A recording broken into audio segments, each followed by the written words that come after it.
চলুন আজ গয়নার বাক্সের গল্প শোনাই। সালটা ছিল 2019 সাল, মনসা পুজোর আগের দিন।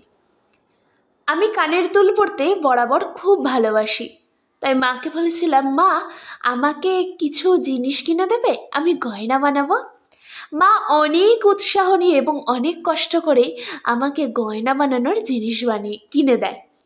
আমি তখন থেকে গয়না বানাই। তখন শুধু পরিকল্পনা ছিল আমি গয়নাই বানাবো, তাই নাম দিই গয়নার বাক্স। এরপর সামনের বাড়ি এক কাকের ব্লাউজে একদিন রং তুলি নিয়ে হিজিবিজি কেটে দিই। সেটাকেই প্রচুর মানুষ অনেক ভালোবাসা দিয়েছে। অবশ্য আমার গয়না বাক্স শুরুটাই ছিল প্রচুর মানুষের প্রচুর ভালোবাসা, যখন আমি কিছুই পারতাম না, শুধু চেন কিনে তার মধ্যে লকেট দিয়ে দিতাম। এর বাইরে কিচ্ছু হতো না আমার দ্বারা। এখনও ভালো করে হয় না, এখনও আমি শিখি, কারণ রোজ শিখি, রোজই আমি নিজের কাছে শিখি, এটাই অনেক বড় আনন্দের।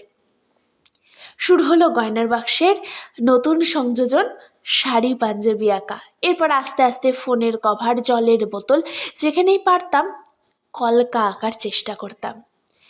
জানেন, আমার মনে হয় গয়নার বাক্সে শুধুমাত্র গয়নাটাই প্রযোজ্য নয়। দেখুন, আপনি একটা শাড়ি পরলেন ভালো, আপনার কিন্তু গয়নাটা কিন্তু মাস্ট লাগবেই।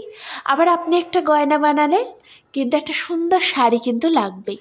তাই মনে হয় প্রত্যেকটা জিনিসের জন্যই পরিপূরক। তাই সেই প্রথম দিন থেকে যে গয়নার বাক্স নাম দেওয়া, আজও সেই রয়েছে, আশা করি ভবিষ্যতেও থাকবে।